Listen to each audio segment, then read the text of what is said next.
partir desse momento, inicia, então, o nosso curso. Vocês, presidente da JE. Já estamos começando a gravar? Já está gravando. Tá certo. Então, eu começo fazendo a minha audiodescrição e me apresentando para todos. Essa questão de fazer a audiodescrição é um processo que nós estamos seguindo desde que lançamos um departamento novo na Academia Juiz Florana de Letras, que é o Departamento de Inclusão, do qual são diretores a Luciene Fontes e o José Renato Amorim. Eu agradeço muito a receptividade que todos deram a essa ideia. Eu já tinha começado a trabalhar nesse sentido na década de 80, há muito tempo, né? Então, lá na Associação dos Cegos, e nós estamos tornando esse projeto mais abrangente, porque também temos atividades nas escolas, com várias oficinas, e atividades também no Instituto Jesus, com crianças e adolescentes. Então, começando a minha autodescrição. Eu sou Ceci Barbosa Campos, presidente da Academia Juiz Florana de Letras. Sou uma senhora, no momento magrinha, sou idosa, cabelos grisalhos, uso óculos, estou no momento com cachecol de lã vermelho e mais um casaquinho de lã e mais um outro casaco, que eu estou no Paraná, em Cascavel, e aqui está bastante frio. Tenho brincos prateados, mais ou menos pequenos, uso óculos, tenho a pele clara e olhos castanhos. Como a Marisa sempre lembra, batom vermelho.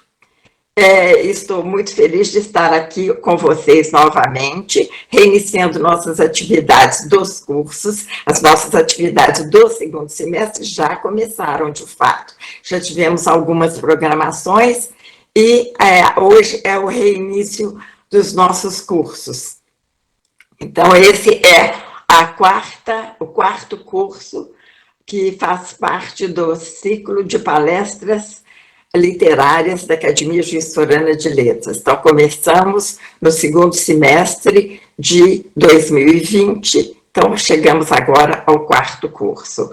Os primeiros foram o primeiro foi de temas variados, literatura de uma maneira geral. O segundo, de 2021, foi o amor na literatura universal, então pegando o tema amor em romances, poesia e de vários países. Depois tivemos, no ano passado, o ciclo relativo a Saramago, e agora esse que se inicia, focando provavelmente o maior escritor brasileiro, Machado de Assis, que ficou sob a coordenação da nossa doutora, grande conhecedora de Machado de Assis, que é a nossa acadêmica Maria Elizabeth Saqueto. Eu passo a palavra agora à nossa diretora de eventos, Marisa Timpone, que vai fazer a apresentação, então, da conferencista, da abertura, do fechamento e a coordenadora desse nosso curso especificamente. Marisa, é com você. Boa noite a todos, mais uma vez. É com alegria que estamos começando mais um ciclo da JL. E dessa vez, nada mais, nada menos que quem? Machado de Assis. Temos uma programação que vai de hoje, 5/9, até 7/11, às terças-feiras. A abertura é com a nossa especialíssima, estudiosa doutora Maria Elizabeth Saqueto. No dia 12/9, a Igreja do Diabo, com nosso amigo Luiz Almeida, que veio do Café com Poesia e Arte para nos brindar com a sua presença. No dia 19/9, Machado de Assis, Uma Mente Além do Seu Tempo, com Rosângela Rossi. 26/9, A Causa Secreta, com Wagner Lacerda. 3/10, Memórias Póstumas de Brás Cubas, com Guilherme Salgado Rocha. 10/10, O Tempo e o Mal nos Contos Machadianos, com Marisa Timpone e Leila Barbosa. No dia 17/10, O Alienista, com Maria Helena Sleutzes.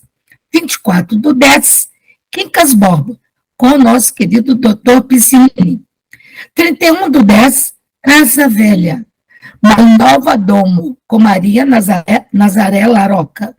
7/11, de uma forma orobórica, Beth fecha o nosso ciclo com O Espelho, esboço de uma nova teoria da alma.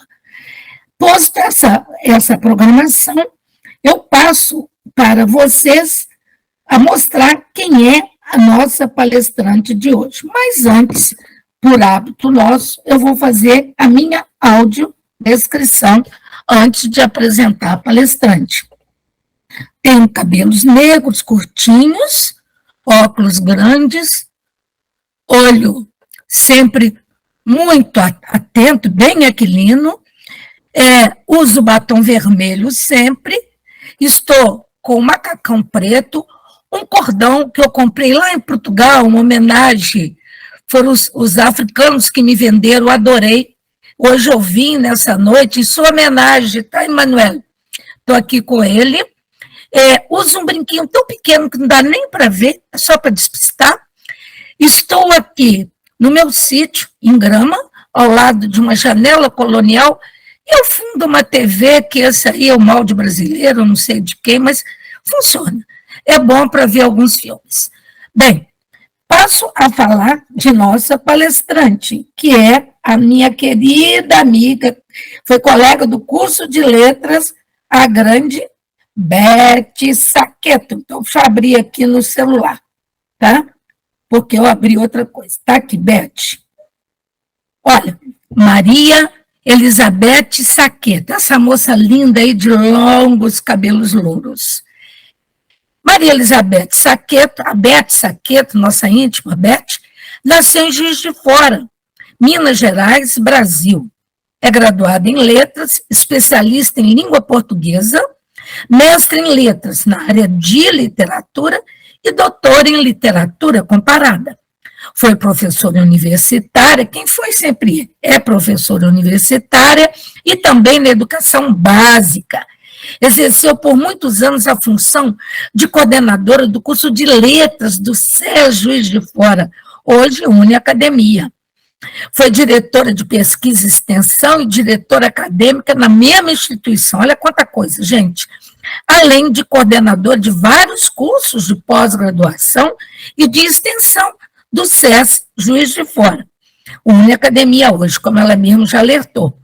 Lecionou por mais de 35 anos, atenção, no Colégio Academia do Comércio de Juiz de Fora, além de coordenar a área de comunicação e expressão da referida instituição e outros setores, como filantropia, projeto social e cultura.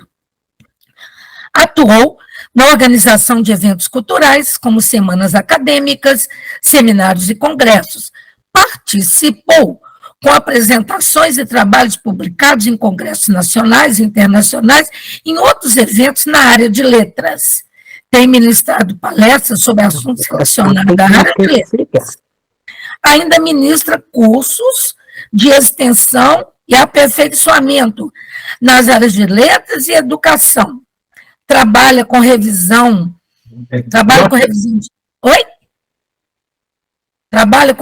de textos, tradução, consultoria sobre ensino superior e educação básica, tendo trabalhos técnicos publicados na área de ensino superior. Tem como linha de pesquisa literatura brasileira. Tradição e ruptura. Literatura comparada, gêneros textuais e o ensino de língua portuguesa, com formação do leitor e letramento. Orientou alunos em projetos de pesquisa nessa linha, na graduação, na pós-graduação, é membro da Academia Juiz Forana de Letras, inclusive é a segunda secretária, isso é importante lembrar, e da Leia Juiz Fora, Liga dos Escritores, Ilustradores, Autores de Juiz Fora. Ficou muito de nós que estamos aqui fazendo parte. Principais obras publicadas: Dom Casmurro, 4 Olhares e um Arquétipo. Dom Casmurro, o arquétipo do Puer Eternus, em Bento Santiago, está pagando aqui. O jogo da memória, em o Amanuense Belmiro, lindo. E Abdias de Ciro dos Anjos. O Mistério de Icária, com Sávio Mendes, contos, esportes, crônicas, esportes colhendo lírios, uma coleção que a gente fez parte, a Ceci, eu, outras pessoas aqui do grupo, né? Que foi publicado pela Grifo, da Maria Helena. É um trabalho muito bonito de poesia. Também, O Mundo Pós-Pandemia, que foi lá da Leia, a coletânea Juiz de Fora o Luar, que é da Grifo, volume 1, 2, 3, 4, contos, coletânea Vida e Literatura, lá da Grifo, coletânea Cantos em Cantos, contos, que foi a Michele que arrumou, né? Coletânea Resposta é o Amor, poemas e contos, da Grifo, coletânea, além de contos, crônicas, ensaio, artigos publicados em outros livros, anais de eventos, revistas de jornais. Eu saí do ar? Brevemente, no dia 30 de setembro, ela publica... Eu saí do ar, né? Não, tá. Não, Maria. Está no ar. Estou no ar. Oba! Bem, brevemente, no dia 30 de setembro, estará lançando seu primeiro livro infantil. Estou doida para ver. Que é Tatá, a Tartaruga Sonhadora. Está linda a capa. Que fará parte da coleção Bichinhos Sonhadores. Bem, depois desse vasto currículo, só podemos esperar uma noite grandiosa. Com você, Beth, sua audiodescrição e a sua palestra. Seja bem-vinda, Beth. Boa noite a todos. Obrigada, Marisa. Eu vou primeiro, antes de fazer os agradecimentos, eu vou fazer a minha autodescrição. Eu também já sou idosa.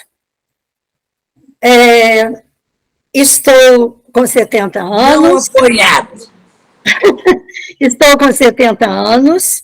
Já fui bem magrinha, hoje eu já não sou mais, mas eu tenho os cabelos na altura dos ombros, são cacheados, loiros, um louro dourado, uso óculos somente para leitura, estou com uma blusa amarela, porque eu gosto muito de amarelo, estou com brincos de argola, um cordão de ouro que foi dado pela minha mãe, com um pingente que é um sol, que eu amo muito, de cristal, que eu amo muito.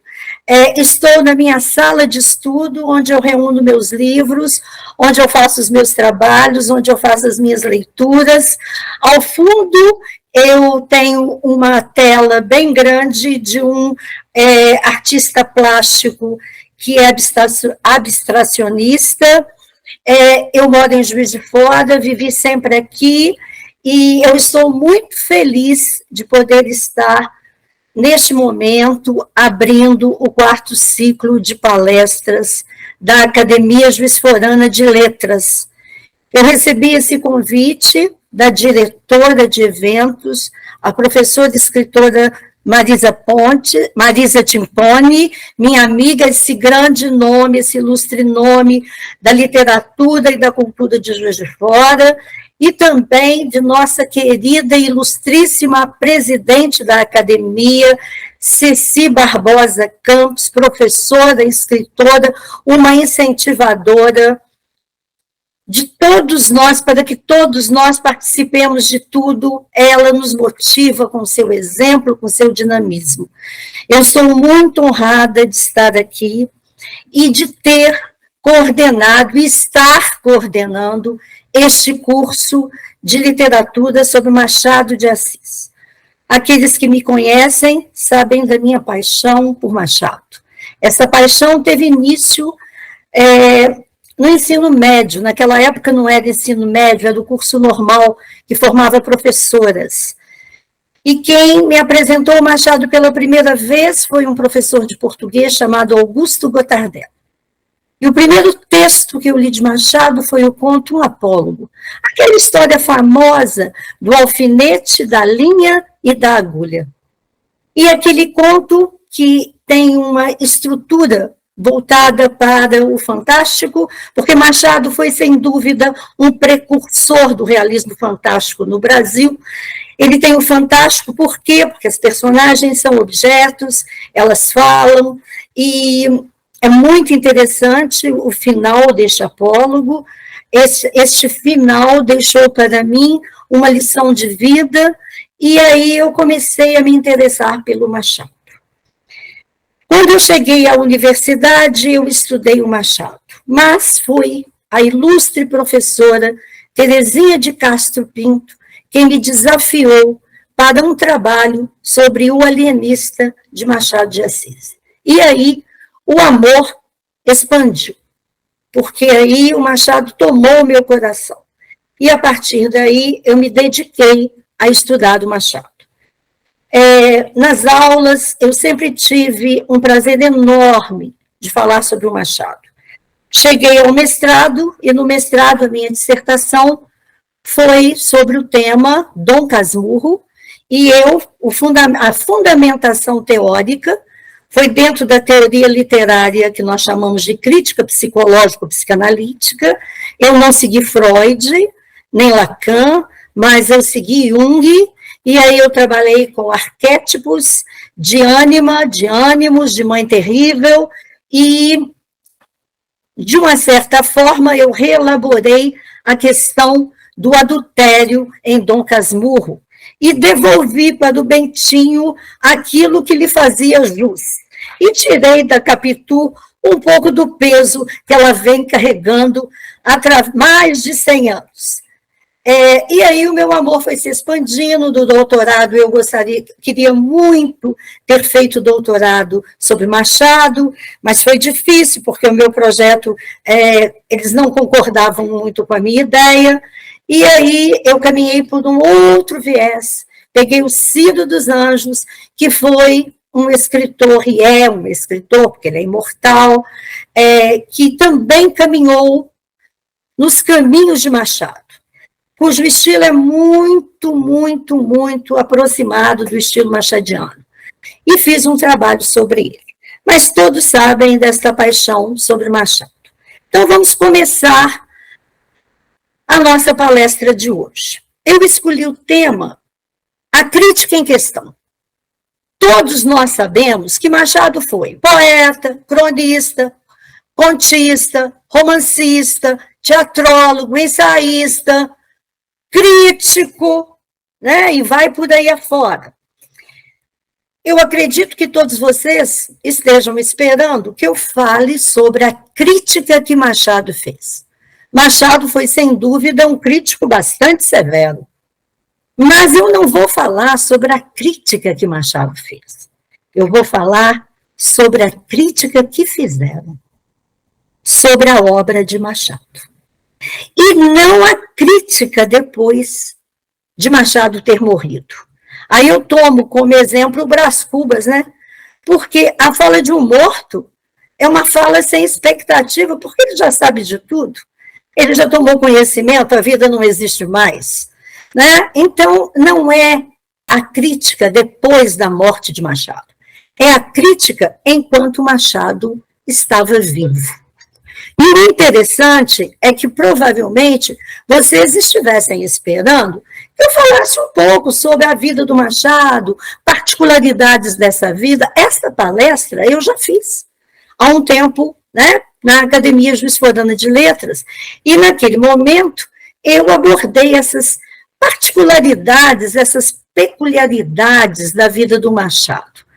Mas eu acho que hoje não caberia isso, porque nós temos muitas biografias, né, sobre o Machado. Então, todo mundo sabe que o Machado viveu 69 anos, que ele nasceu em 1839, que ele morreu, né, em 1908, e todo mundo sabe dessa história do casamento dele, da fundação da Academia Brasileira de Letras, do tanto que ele trabalhou pela literatura, né? O título de O Bruxo do Cosme Velho, porque ele morreu lá, a casa dele estava no bairro Cosme Velho. Então, essas particularidades todo mundo já sabe, né? Mas eu deixo aqui uma só. Quando ele estava morrendo, ele disse para o grande crítico amigo dele, José Veríssimo. Foi a última frase de Machado. A vida é boa. Epiléptico, afrodescendente, gago, míope, franzino, estéril, pobre, filho de um pintor e de uma lavadeira. E esse homem, que nunca frequentou nenhuma escola, foi esse grande, foi o maior, e ainda é, o maior escritor brasileiro. A obra de Machado, ela é muito valiosa e muito importante. E ela se abre para a crítica. Então, realmente, existem caminhos diversos que foram trilhados por críticos, por estudiosos, por pesquisadores, com críticas literárias, né, com análises literárias, com apreciações críticas sobre essa obra que é de peso, que é de grande valor. E realmente a obra de Machado, ela se abre para qualquer caminho da crítica literária. Se você quiser seguir formalistas russos, ou o neoclassicismo, ou teorias estruturalistas ou pós-estruturalistas, ou a crítica sociológica, ou a estética da recepção, ou a crítica feminista, ou a crítica psicanalítica, psicológica, ou o novo historicismo, ou materialismo cultural, ou as teorias pós-colonialistas, ou a crítica genética, qualquer caminho da crítica é possível ser abordado numa obra de Machado. E falando dos críticos que depois da morte de Machado, caminharam fazendo as suas críticas, as suas apreciações à obra de Machado, nós temos inúmeros pesquisadores, estudiosos e críticos que caminharam. E fica até difícil citar todos. Né? John Gladstone, Josué Montello, Juraci Asman, Helen Caldwell, Robert Schwarzer, Marta de Sena, Alfredo Bose, Lúcia Miguel Pereira, Ronald de Mello, Raimundo Faoro, José Midlin, Dirce Cortes, né? O Antônio Carlos Sequim, que é secretário da Academia Brasileira de Letras, Domício Proença, José Galante, Daniel Pisa, José Guilherme Melchior, Luiz Costa Lima, Eduardo Portela, Carlos Sepúlveda, são tantos, eu vou esquecer de muitos, né? Mas são tantos, mas eu tomei por base hoje, no estudo, duas obras, uma de Josué Montello, chamada Os Inimigos de Machado de Assis, e a outra de Ubiratã Machado, chamada Roteiro da Consagração. Essas duas obras serviram de base para o estudo que eu vou apresentar aqui hoje, certo? E eu espero que vocês gostem. Lembrando a vocês que durante a vida do Machado, 3 grandes críticos se destacaram. Primeiro, o grande amigo dele, José Veríssimo. Segundo, o Araripe Júnior. E terceiro, o maior inimigo em vida de Machado, que foi Silvio Romero. Né? Então, eu começo agora a palestra propriamente dita. Geralmente, na abertura de um curso ou de um ciclo de palestras, especialmente sobre Machado, o palestrante apresenta um breve histórico sobre a vida do autor. Hoje, eu fiz uma parte disso, mas o caminho proposto por mim, o que eu intento trazer, é o levantamento da crítica a Machado enquanto ele estava vivo. Por quê? Porque enquanto a gente está vivo, é que interessa o que falam da gente. Depois que a gente está morto, não interessa mais. Toda arte é passível de crítica, e a literatura é uma arte, a arte da palavra. O que torna um escritor conhecido são os leitores. Alguns leem por entretenimento, por prazer, por amor à literatura. Outros para pesquisa e estudo. Há os que leem para julgar o autor e a obra dele. Essa é a literatura crítica. E essa leitura crítica pode levar à consagração de um escritor ou pode comprometer-lhe o caminho literário. E todo escritor é passível de crítica. Há quem gosta, quem não gosta, por vários motivos. As obras de Machado foram avaliadas por muitos críticos e por muitos leitores leigos. A crítica feita à produção de Machado detém opiniões valiosas, de grande profundidade, mas há também críticas inconsistentes, que não apresentam comprovações substanciosas. Há críticos que avaliam com imparcialidade, outros não. Esses se deixam levar por questões pessoais, especialmente antipatia, preconceito, despeito, inveja, sentimentos bem humanos que todos nós conhecemos e dos quais, às vezes, somos vítimas ou vitimamos alguém. Machado não fugiu a isso. Foi criticado como qualquer outro escritor o é. Devemos considerar que, com o decorrer do tempo, mudam-se os conceitos sociais e culturais.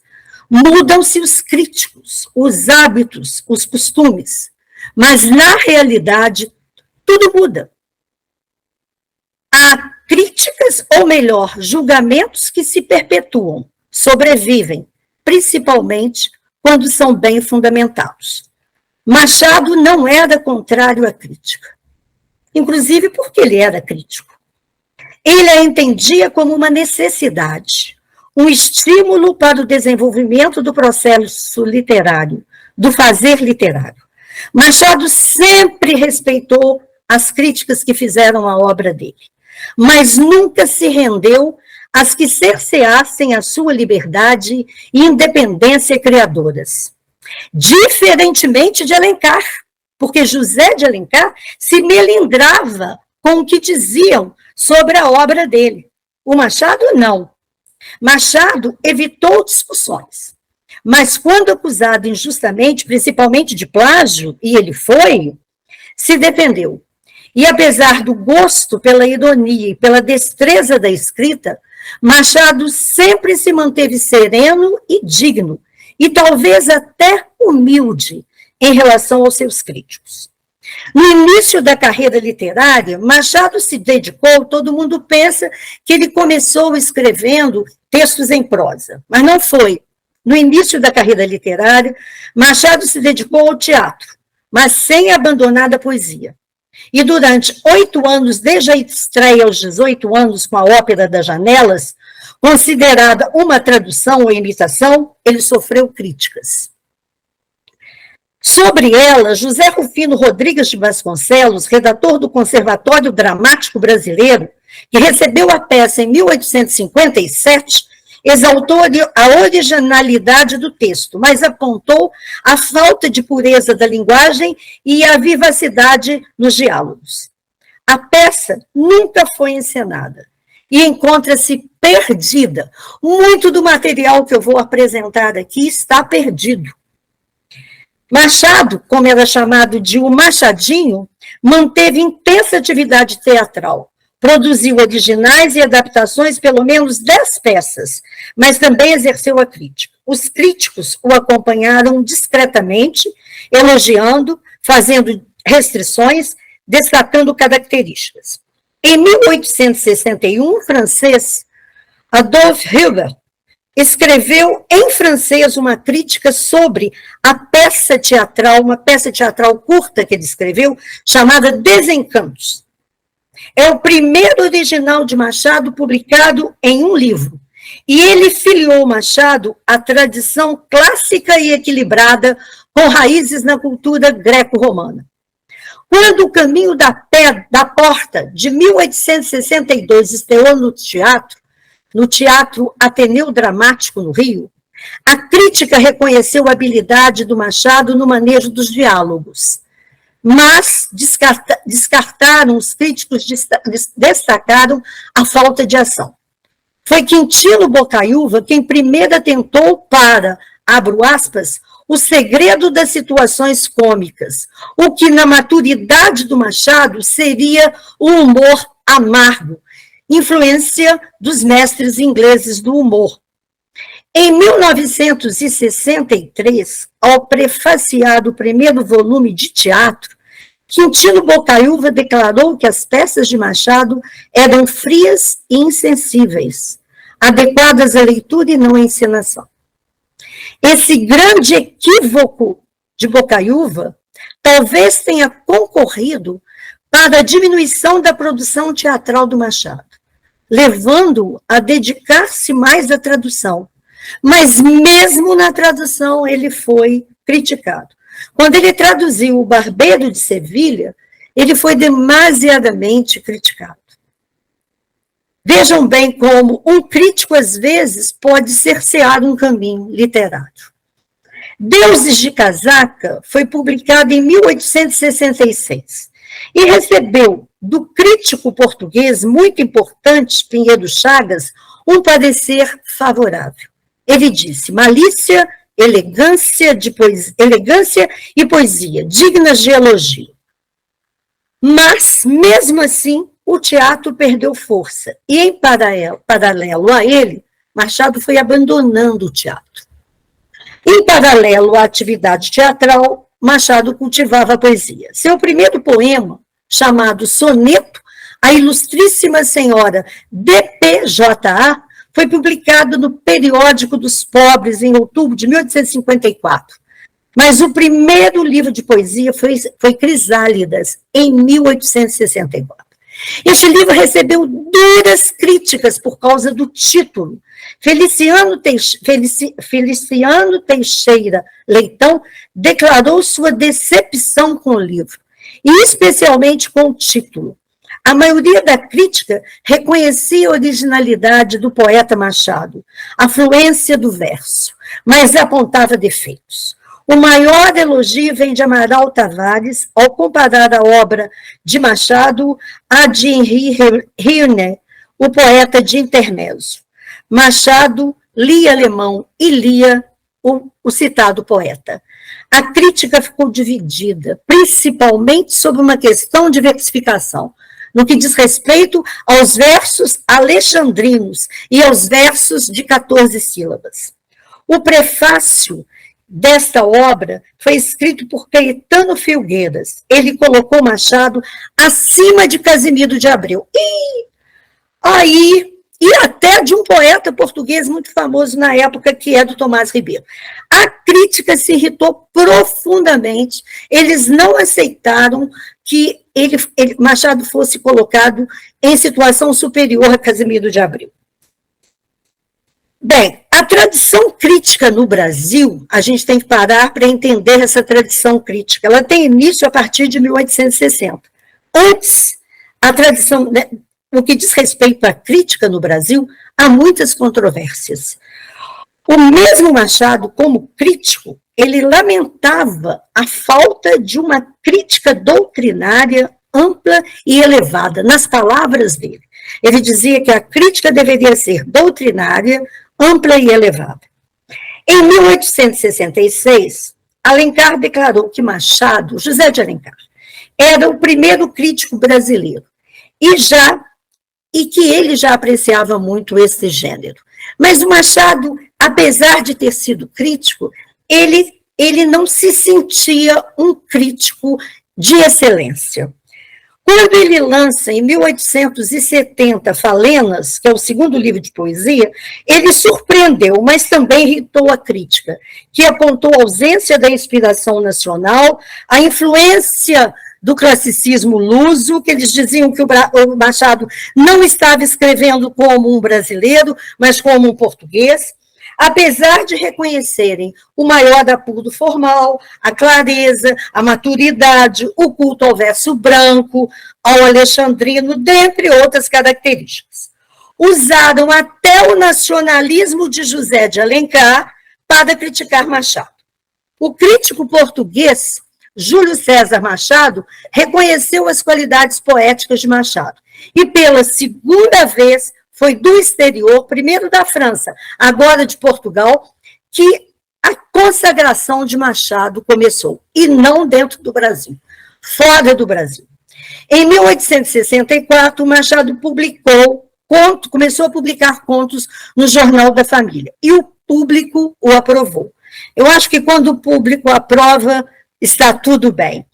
Em 1870, junto com Falenas, ele publicou Contos Fluminenses, a sua estreia na prosa de ficção. Mas a repercussão também não foi o que se esperava.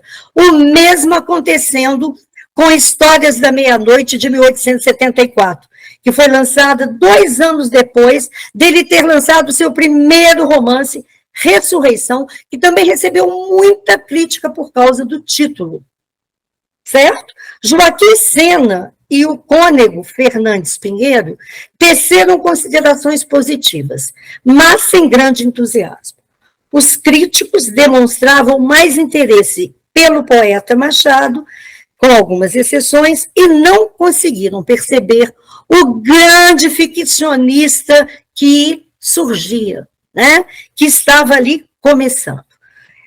Ele foi reconhecido no romance Ressurreição o domínio da língua, a pureza do estilo, com algumas restrições, a coerência psicológica dos personagens começa aí, né, a se descortinar este caminho tão significativo na narrativa machadiana, que é a questão, né, da psicologia das personagens.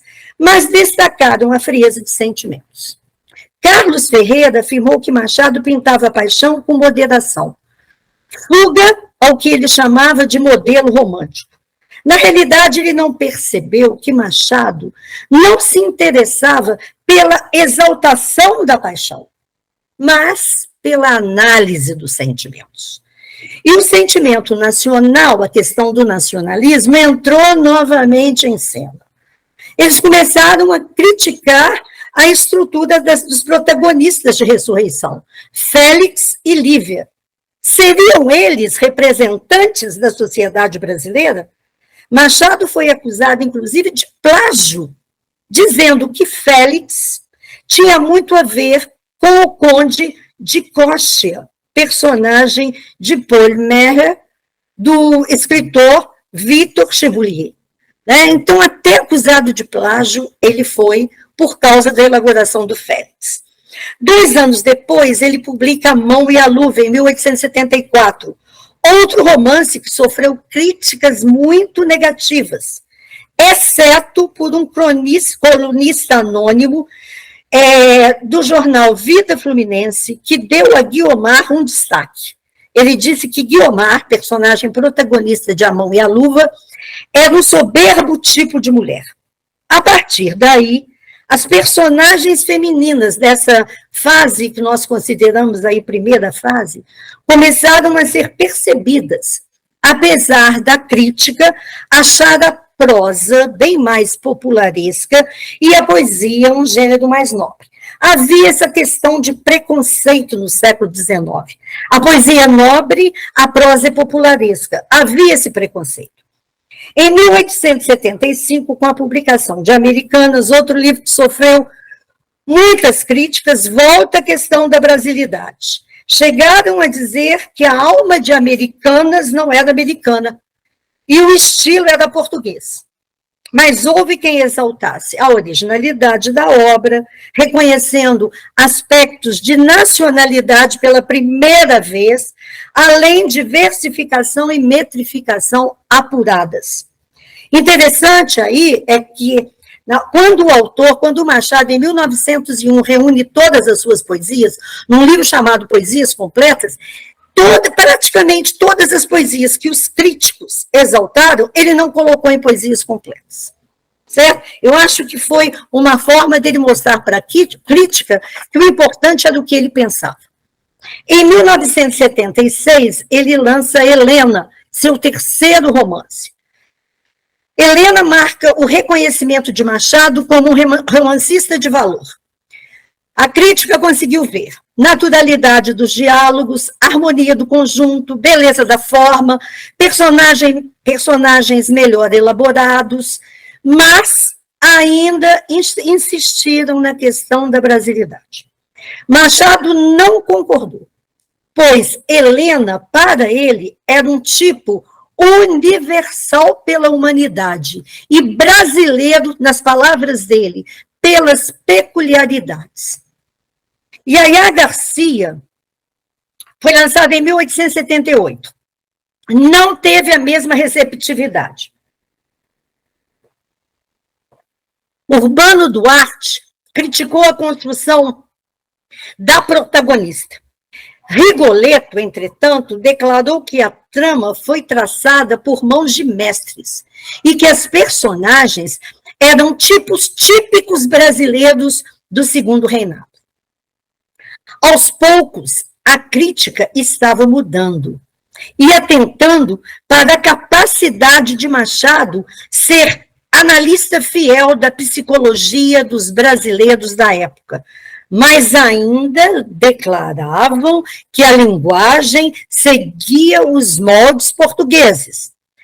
Fato sempre contestado por Machado. Machado contestava isso.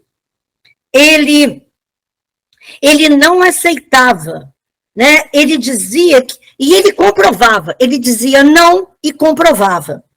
Em 1880, com a publicação das Memórias Póstumas de Brás Cubas, porque as memórias foram publicadas primeiramente na Revista Brasileira. Em livro, as memórias foram publicadas em 1881. O impacto foi enorme, um misto de pasmo e indignação, mas era indiscutível a alta qualidade estética, além da audácia de sua composição. A crítica não conseguiu identificar a que gênero as memórias pertenciam. Eles não sabiam. É romance? O que é isso? Os indignados não a consideraram literária e tentaram invalidá-la, valendo-se de valores morais. Disseram que o livro era um deboche, que o livro era pessimista, que o livro era materialista, certo? São os despeitados, né, gente? Capistrano de Abreu viu nas memórias um livro concêntrico. O que seria um livro concêntrico? Essa abordagem é muito interessante de Capistrano de Abreu. Ele disse que as memórias seriam um livro onde havia vários outros livros. Isso é o concêntrico. Abdiel, pseudônimo de um jornalista não identificado, percebeu no novo modelo narrativo de Machado, a partir das memórias, a influência dos humoristas ingleses e negou o parentesco das memórias com o primo Basílio de Eça de Queiroz. Superado o impacto, as memórias tornaram-se reconhecidas. Mas isso fez ressurgir uma antiga rivalidade entre Machado e talvez o seu maior inimigo, Silvio Romero. Em 1879, bem antes das memórias, Machado escreveu um ensaio intitulado A Nova Geração. Esse ensaio foi publicado na Revista Brasileira e esse ensaio causou um alvoroço enorme, principalmente em Silvio Romero. Por quê? Porque Machado pega uma poesia de Silvio Romero, disseca essa poesia impiedosamente. Criou-se aí a rixa. Quando Machado publica as memórias, o Silvio Romero entrou bonitinho, claro. Vamos dar o revide. Talvez tenha sido uma revanche, pois em 1870, antes da publicação das memórias, mas com as memórias também ele fez isso, o Silvio, no jornal A Crença de Recife, Silvio era do Nordeste, ele criticou severamente o livro Falenas. Esse texto se perdeu na Biblioteca Nacional. É uma pena, porque quem estava fazendo a pesquisa é do José Galante. E o texto, José Galante foi um pesquisador desses artigos publicados em revistas, em jornais, mas esse texto se perdeu. A partir daí, a situação entre os dois se complicou. Quando Silvio Romero publicou em 1888, depois das memórias, o livro História da Literatura Brasileira, 1888, ele não colocou Machado. Ele falou sobre a literatura brasileira, não colocou Machado. Vejam a questão das antipatias e das rixas. Cumpre destacar que a crítica favorável de Valentim Magalhães a Machado despertou certa antipatia até em quem? Essa de Queiroz. E em Camilo Castelo Branco. Camilo Castelo Branco escreveu um artigo sobre as memórias, ironizando as memórias póstumas do Machado. Em 1882, ao publicar Papéis Avulsos, logo após Memórias Póstumas, poucas foram as considerações críticas feitas ao livro Papéis Avulsos. Gama Rosa destacou o rumo novo do estilo machadiano, comparando a essa, porque essa não gostava, né? O pessimismo de Schopenhauer e a ironia de Swift também foram percebidos, ele já seguindo o filósofo Schopenhauer, né, e o escritor Swift. Com História sem data de 1884, aconteceu o mesmo, pouquíssimas críticas. Páginas Recolhidas de 1889, composto por vários gêneros. Esse livro tem Páginas Recolhidas, tem contos, crônicas, discurso, teatro, poesia. Não despertou interesse. Mas, depois da morte de Machado, quer dizer, com a posteridade, posteriormente, é que se confirmou a excelência de alguns textos deste livro, principalmente do famoso conto Missa do Galo, que até os adolescentes trabalham com ele, né? E do Velho Senado, que é maravilhoso. Somente em 1890, uma nova geração de críticos, com formação humanística e talento, foi capaz de perceber a grandeza de Machado de Assis. Olha como demorou.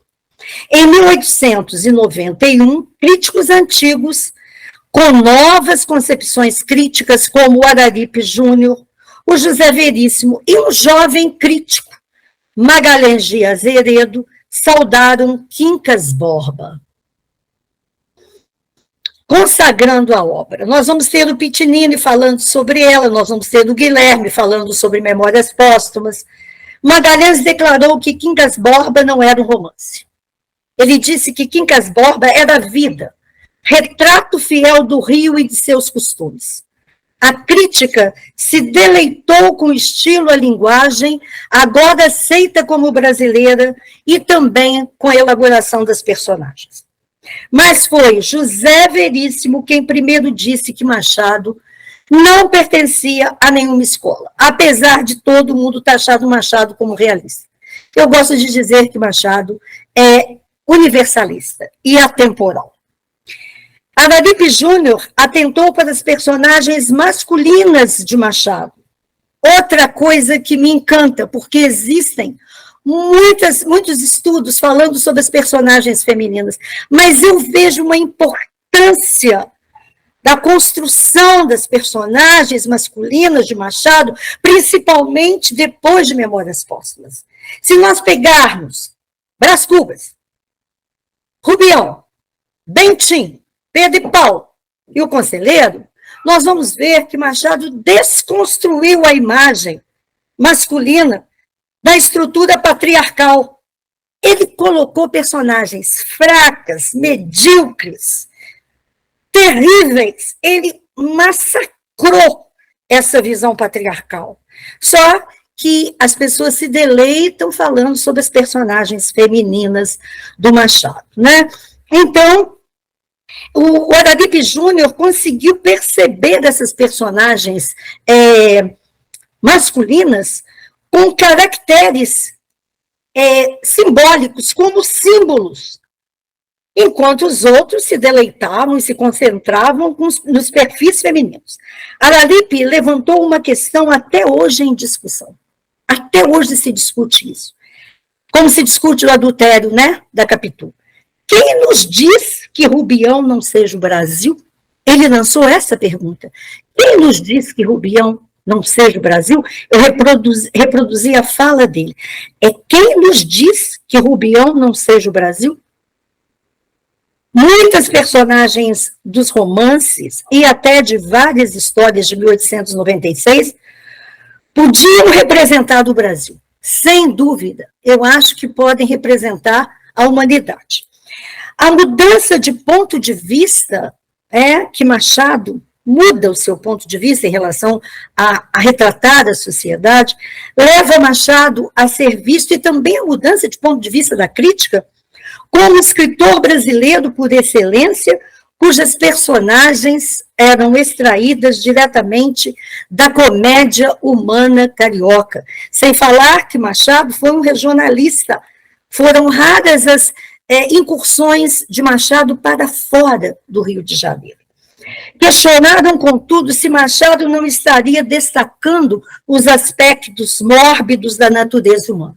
E o conto A Causa Secreta, que vai ser trabalhado pelo Wagner Lacerda, que foi publicado em 1885 em uma revista e mais tarde no Várias Histórias, de 1896, foi tomado como exemplo para mostrar a morbidez, a questão mórbida da natureza humana, e jogado Machado novamente para baixo. Custaram entender que, diferente dos naturalistas que chafurdavam as mãos nas feridas, a obra do Machado revelava cruelmente a parte mais podre do homem, sua alma. Eu costumo dizer que Machado é o grande ficcionista da alma humana. A recepção crítica a Várias Histórias deixou a desejar, mas houve quem reconhecesse Machado como um pensador. Eu já estou terminando.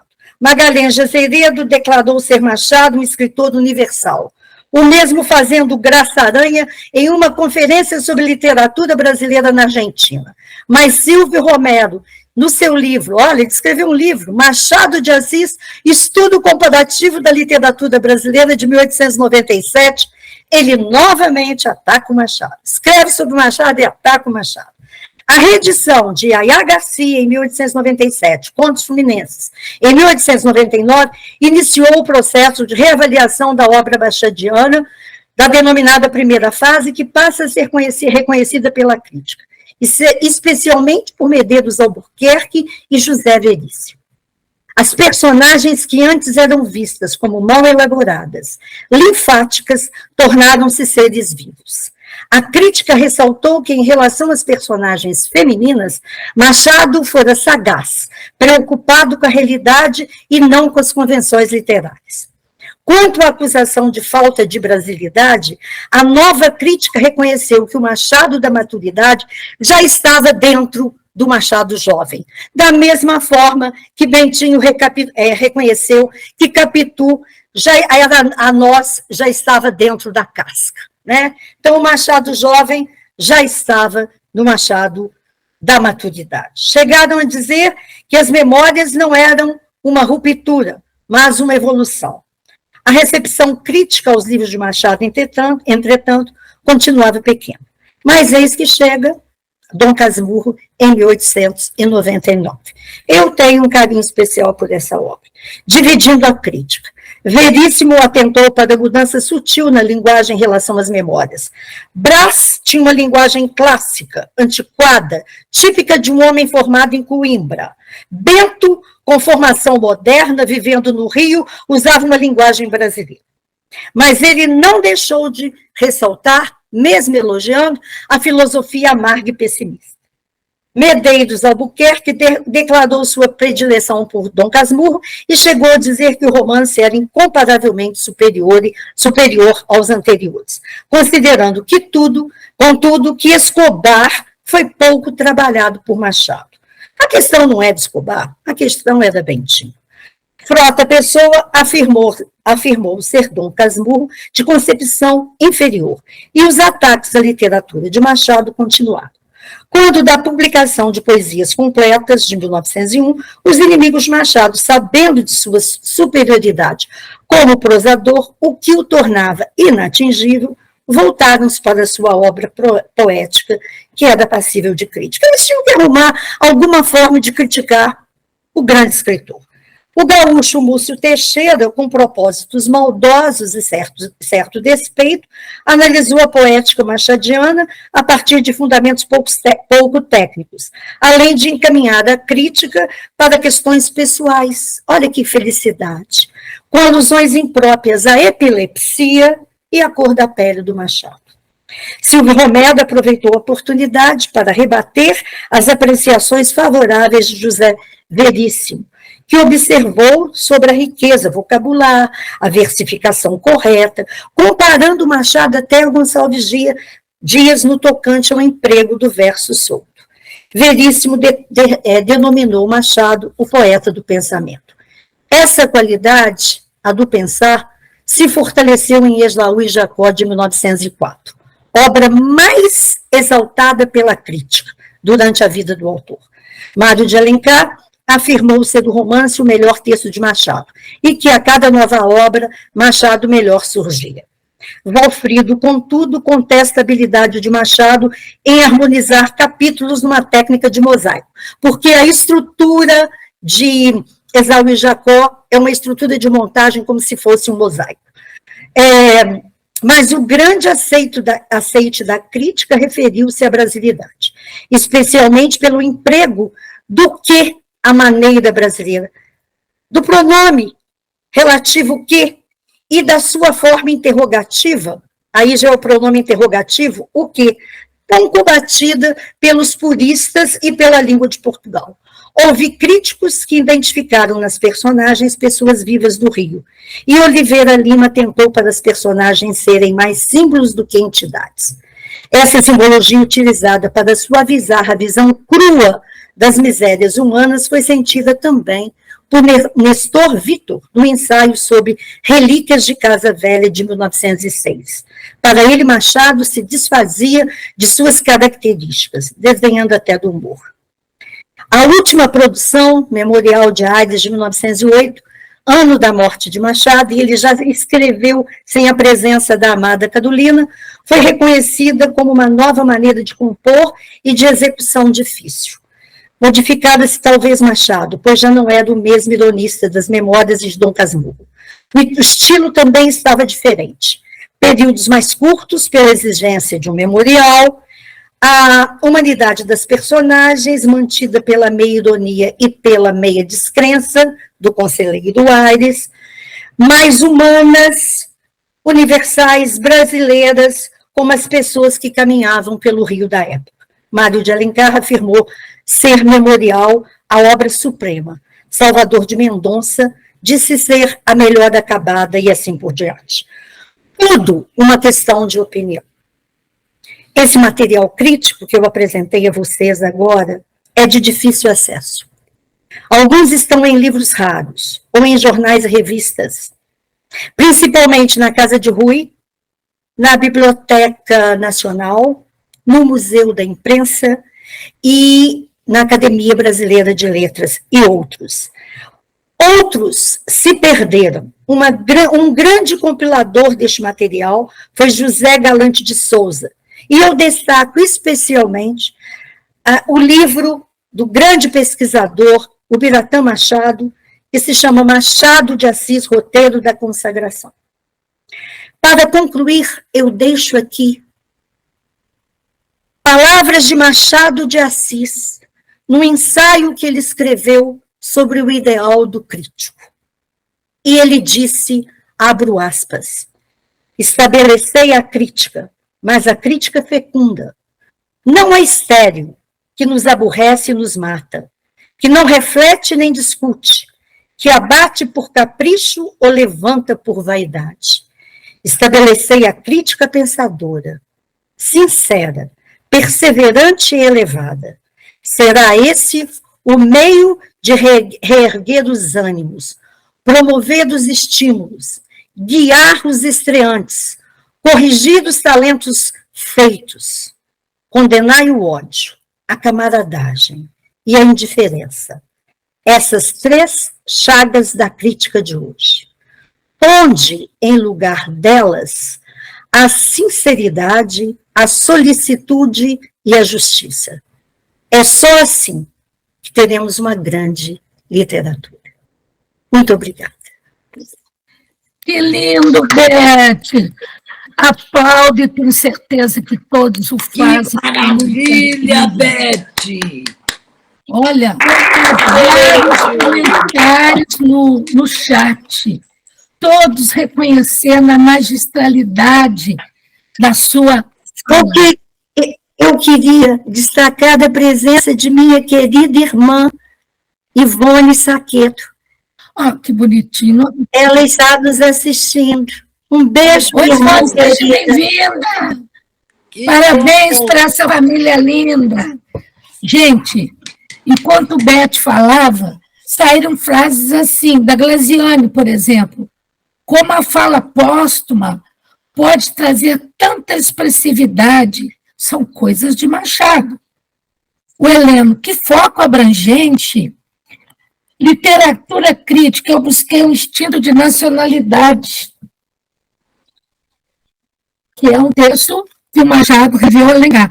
Oportunamente, a Beth já foi fazendo essa leitura, significação da relação Machado e Alencar. Depois tivemos a questão da nacionalidade, tudo a ver com o texto do Machado, que ele deu um outro título, né? Mas é alguém que aproveitou a lição do Alencar.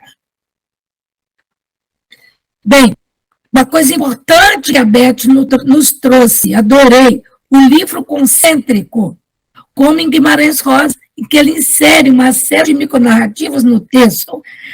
Erilda, palestra especial, apresentação, aí eu disse, é uma apresentação nascida de uma pesquisa profunda, séria, instigante e de profundo amor pela literatura. Esses foram os comentários. Temos mãozinhas levantadas. A primeira delas, Beth, 1000 elogios. A melhor abertura não poderia haver, só você. Tá? Todo mundo está dizendo, sensacional, Beth, estou encantado, todo mundo está encantado com você. Eu gostaria de falar de uma coisinha, eu sei que tem gente que vai falar, eu quero ouvir. Eu tentei fazer um apanhado desde o início da vida dele até a morte dele. O que falaram sobre ele enquanto ele estava vivo, e ele pôde ver, e ele pôde perceber isso, e ele pôde responder ou não, porque às vezes ele ignorava. Verdade, perfeito, Beth. Então, na ordem, Ceci, depois Thaís Rezende. Com você, Ceci. Geralmente eu falo no fechamento, mas eu não pude resistir a manifestar o meu encantamento, o meu entusiasmo e a minha não surpresa, porque eu conheço muito bem a Beth e sei que ela sempre chega à perfeição em tudo que faz. Então, eu fiquei muito ansiosa por manifestar toda essa minha admiração e os meus grandes agradecimentos. Em meu nome e em nome da Academia Juiz Forana de Letras, Beth. Muito obrigada por você ter aceito essa incumbência. Eu falei com você que um curso sobre Machado de Assis só poderia ser com a sua coordenação. Eu jamais me atreveria a fazer outro sem você. Então, muito obrigada que com todos os seus encargos você ainda se dispôs a fazer isso e, mais uma vez, você mostrou todo o seu brilhantismo. E que bom que nós vamos ter outra vez você aí no fechamento, além de ter todos os nossos acadêmicos abrilhantando também esse curso com mais novidades sobre Machado de Assis.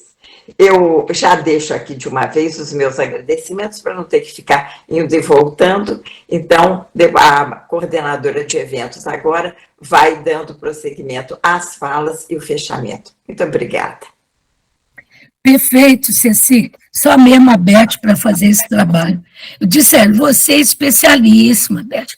Você, para mim, é a guru, ou a gurua, para mim, machadiana.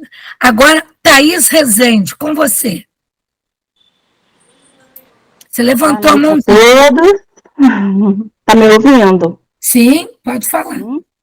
Boa noite a todos. Agradecer, Beth, pela magnífica apresentação. O Machado, para mim, é um grande conhecedor da psique humana. Para mim, ele explora esse lado assim com maestria. E você falando sobre a questão da crítica destrutiva, aí me vieram várias questões, eu até elaborei aqui. Eu pensei se essa crítica destrutiva, além de expressar antipatias e rixas, se ela era carregada de um caráter preconceituoso do cenário literário da época, com resistência de aceitar a entrada de Machado nesse cenário, né? Aceitar um negro pobre, que na verdade ele era um escritor brilhante e de difícil compreensão para os críticos e outros escritores da época. Era uma pessoa à frente do seu tempo. E que, além disso, ele questionou o patriarcado por meio da sua escrita, né? O patriarcado branco e burguês. Então, assim, eu penso que haveria muito mais preconceito nessas críticas do que só um simples incômodo, uma antipatia. Aí eu quero saber o que você analisa a respeito, Beth. Thaís, muito obrigada pela sua presença e pela sua pergunta. Sem dúvida nenhuma, certo? É óbvio que a própria questão social do Machado, né, a origem, né, quem ele era, uma pessoa que não frequentou escola, uma pessoa de origem humilde, um negro, uma pessoa de um temperamento mais fechado, que não se entregava muito facilmente às pessoas, ele era mais fechado consigo mesmo, né? Ele selecionava muito as amizades, com quem conviver. Eu acho que foi muito difícil para ele se projetar. E havia, sem dúvida, um preconceito. É o mesmo preconceito que há até hoje. Porque, em parte, isso não mudou. Existe um discurso, né, de quebra desse preconceito, um discurso de igualdade, atualmente, sempre houve esse discurso, mas, na realidade, a coisa não funciona assim. Então, e outra coisa que incomoda muito, Thaís, quem é brilhante incomoda. Porque quem é brilhante ofusca. Só não ofusca quem é também brilhante. Porque quem é brilhante gosta de gente brilhante. Quem não é brilhante não gosta de gente brilhante próximo. Você está entendendo? Então ele ofuscava as pessoas com a diferença de visão, a forma de escrita, ele realmente incomodou. Além do mais, os críticos do início, eles não tinham uma formação crítica bem definida. E eles se pautavam pelo estilo vigente até então, que era o romantismo. Então, eles queriam que tudo circulasse em volta da concepção romântica. No início era muito assim. Então, quando eles discutiam sobre a elaboração dos personagens, eles se pautavam em quê? No modelo romântico. Entendido? Então, ficou muito difícil até que essa crítica se constituísse com conhecimento, com novas concepções, ficou difícil, mas houve um momento que isso aconteceu. E eles começaram a reconhecer as qualidades do Machado como escritor. Espero ter respondido. Sim, muito bom. Perfeito. Obrigada, Beth. Obrigada, Thaís. Obrigada, Perfeito. Maria. Mãozinha levantada da Erilda. O Guilherme Salgado, Erilda, Guilherme Salgado, você levantou a mão e abaixou. Então, vai Erilda, que está com a mãozinha levantada. Se você quer se manifestar, torne a levantar a mãozinha. Erilda, com você. É uma oportunidade de agradecer, é muito aprendizado. E Beth, muito obrigada por ouvir tanta coisa bonita. Ceci, foi uma honra conhecer você aqui em Araxá, ouvir você, ouvir Beth nesse momento, para mim é muito emocionante. Eu já tinha falado, eu sou a primeira negra da Academia Araxaense de Letras, recente, né? Acabei de entrar para a academia, e para mim é uma honra poder representar a comunidade de Araxá e representar muitos que não têm tanta oportunidade. Beth, muito obrigada. Ceci, obrigada. E a todos, muito obrigada. Erilda, a honra é nossa. Obrigada. Tê-la Obrigada a aqui você é uma também. grande honra. Muito linda a sua fala. Nós temos agora o Guilherme, não levantou a mão de novo, não sei se ele quer falar. Não tem mais ninguém com a mãozinha levantada. Alguém mais quer se declarar, quer falar? Porque senão nós vamos encerrar a parte do debate e solicitar ao Frazão que encerre a gravação, para nós fazermos as despedidas informais. A Enacir levantou a mão. E depois o Luiz Almeida. Enacir, por favor. Primeiro, queria agradecer, porque eu não tinha muito conhecimento do Machado de Assis. Eu estou conhecendo ele agora, lendo alguns livros, né? E eu naveguei, eu surfei no que ela falou. O conhecimento dela, para mim, foi magnífico, eu surfei, né? Nessa palestra aí, que para mim foi muito boa. Não foi boa, foi excelente. Eu agradeço a você, Nacir. Muito obrigada pelas suas palavras carinhosas. Luiz Almeida. Obrigada, Nacir. Luiz Almeida. Beth, queria dizer da minha empolgação em ouvir a sua palestra, o recorte que você fez, muitíssimo a propósito, porque nós conhecemos o Machado consagrado, um Machado reverenciado, um Machado inquestionável, sem par, né? Um Machado que vem encantando ao longo dessas décadas, mais de 100 anos depois de sua morte, continua encantando várias gerações, né? De mundos bem distantes do mundo de Machado. Isso é espetacular. E você, então, se ateve a um momento da vida de Machado que nos emociona profundamente, porque uma coisa é ver de hoje, ver a partir de agora, que esse homem já está no apogeu da sua glória, e sempre estará, né? É saber que, passados 100 anos, tivemos escritores espetaculares, obras monumentais, né? Facilidades de técnicas e facilidade de estudos inigualáveis.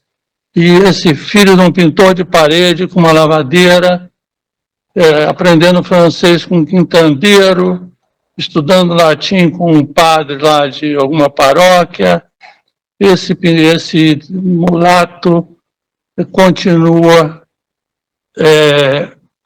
digamos assim, irradiando do seu ápice uma glória jamais conquistada e possivelmente jamais conquistável. Eu queria apenas fazer uma menção breve a um artigo que merece ser lido, escrito por Euclides da Cunha, nas vésperas da morte do Machado de Assis. É impressionante a veneração, a adoração que Euclides da Cunha, já então consagrado por sua obra monumental, que é Os Sertões, é impressionante a veneração que Euclides da Cunha dedicava a Machado de Assis. Esse foi feliz de ter abraçado Machado ao vivo, né? Eles começaram uma amizade pela discórdia, quase se enfrentando, mas terminaram. Machado morreu praticamente nos braços de Euclides da Cunha, que seguidamente podemos constatar nas inúmeras cartas em que Euclides escreve a Machado o quanto Euclides da Cunha venerava o grande mestre e antecipava o que nós assistimos hoje, a consagração eterna de Machado de Assis. Muito obrigado por essa sua apresentação maravilhosa, esse recorte contundente que você fez, que só engrandece a obra do Machado de Assis. Parabéns a todos que assistiram à academia de promover esse ciclo de palestras, a Timpone, que aqui está coordenando, Ceci e todos os outros. Uma boa noite para todos, muito obrigado. Obrigada, Luiz. Boa noite, Luiz Almeida. Roberto, boa noite, boa noite. Agradecemos as participações, a gente fecha do Guilherme, são 20 e 16. Oi. Eu só queria perguntar ao Luiz se ele lembra o nome do artigo de Euclides da Cunha sobre o Machado. Olha, esse artigo saiu na imprensa, eu tenho esse artigo aqui nos meus guardados de gaveta. Você, por favor, se puder me mandar um e-mail, eu posso mandar para alguém que mande para você. Claro, claro. Que ficou muito famoso. Esse artigo... A Beth esse artigo ter esse é muito artigo. famoso, ele foi publicado num livro, sim. Eu acho que eu tenho o livro aqui, depois eu posso passar para você. Eu não sei se é Machado, uma revisão, o nome do livro, eu não me lembro direito qual é o livro, porque tem um livro maravilhoso chamado Machado, uma revisão. Eu vou dar uma olhada, vou ver se está nele. Eu vou tentar um jeito de tornar disponível para a academia esse artigo, que é belíssimo, porque Machado estava morrendo. E, curiosamente, Machado soltava um suspiro e pedia desculpa aos amigos que ali o rodeavam por ter tido lapso de ter dado um suspiro, né? E nessa noite, lá no Cosme Velho, eu tenho uma predileção especial por esse bairro, porque foi onde eu morei durante 45 anos no Rio, e a casa do Machado, que havia sido derrubada há muito tempo, para mim estava sempre ali, aquele chalé de 2 andares, ali perto no início do Cosme Velho, exatamente no início do Cosme Velho. Sempre esteve ali para mim, eu sempre vi o chalé do Machado. Então, curiosamente, nessa noite, Machado já nas últimas, batem na porta e ao atender é um estranho, que se apresenta dizendo que era um leitor fascinado pelo Machado. É do Astrogildo Pereira. Astrogildo, né? Que depois vai ser crítico dele. Vai escrever um livro disse maravilhoso. Sabendo que Machado estava morrendo, queria saber se era possível ter um momento, visitá-lo rapidamente. Eles levam, então, esse estranho ao quarto do Machado, e o sujeito, então, pega a mão do Machado e bota no peito, né? Dizendo, então, da adoração que ele tinha pelo Machado de Assis. Quer dizer, a Beth fez essa apresentação muito valiosa desses críticos vorazes, né? Essas eminências pardas que não aceitavam o brilhantismo do Machado, né? Tem um outro que Beth deve saber também, que é o Agripino Greco. Agripino? Né? Agripino Greco fez críticas ao Machado. Ele está aqui, ó. Está aí, né?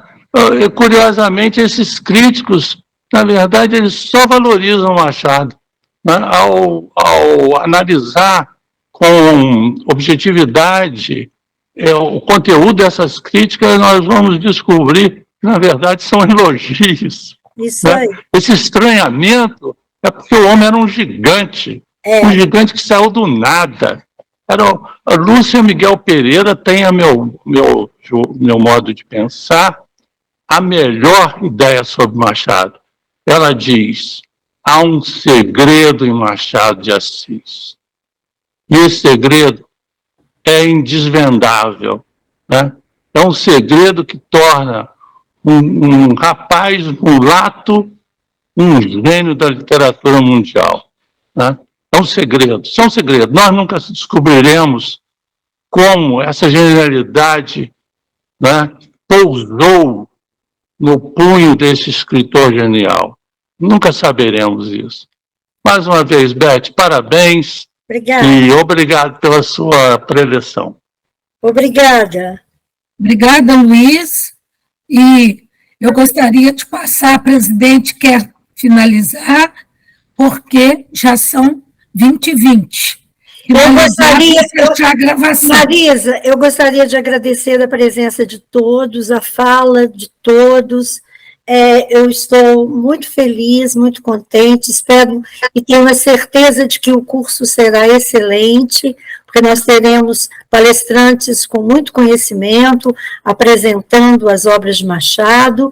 Eu estou muito, muito feliz, espero que todos estejam presentes aos outros encontros, e muito obrigada pelos elogios que foram feitos a mim. Muito obrigada. Uma boa noite. Todos merecidos.